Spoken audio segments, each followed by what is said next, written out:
Guys, may ulam dito sa amin na binigay. Made from Chinese restaurant or hotel galing. Tapos, alam niyo ba ang ginawa ko? Hinugasan ko siya. Sorry naman. Kasi hindi ko talaga gusto. Pero tingnan natin kung itong Chinese food turn into Filipino food. Tingnan natin kung pwede ba ito. Let's do this! Meron kasi siya guys na nakikita nyo. Saan nakikita nyo, diba?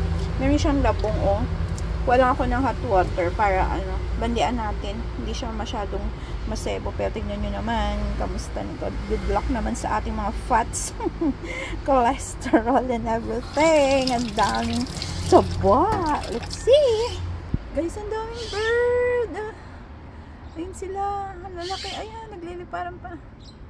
Ito siyang kumulo. Lagyan ko lang ng pepper. Wala tayong buo kasing paminta dito. Kalimutan ko. And lagyan ko din siya ng rice vinegar. Rice vinegar.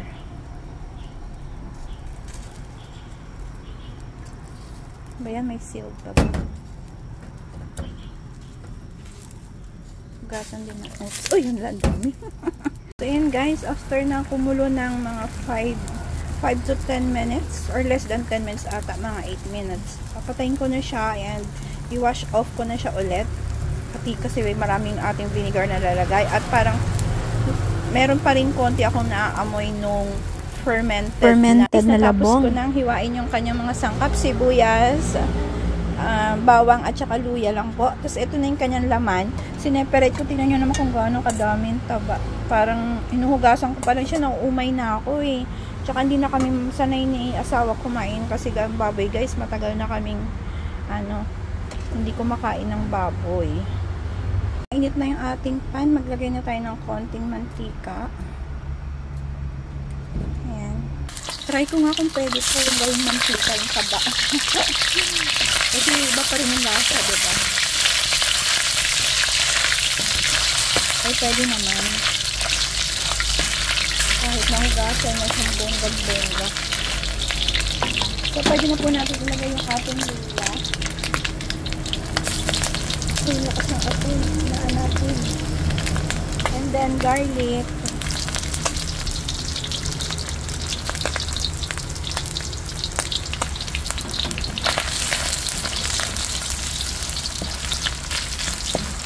Yan, sunod na din natin yung ating sibuyas or yung ating onions.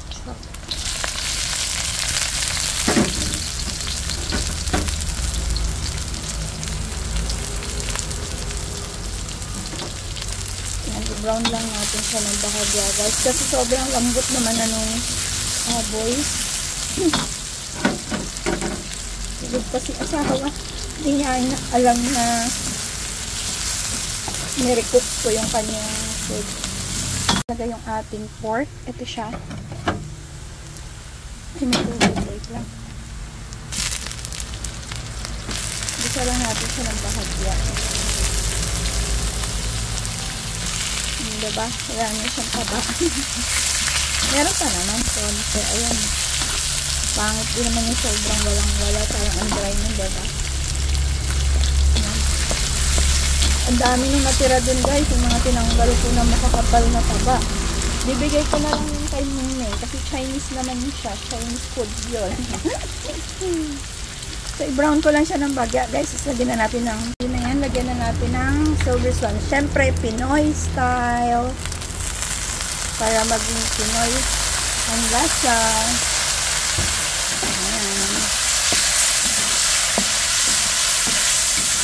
Ayan. Diba? Amoy adobong Pinas.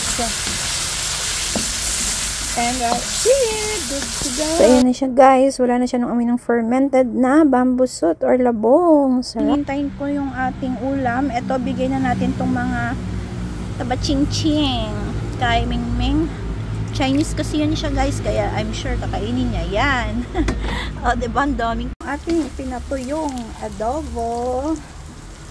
Chinese food turn into Filipino food. Wait lang guys, lagay ko lang. You have it guys! Ready to serve! Our Chinese food turned into Filipino food. Naging adobo na po. Thank you guys! Kain na na. Ito yung adobo. Diba?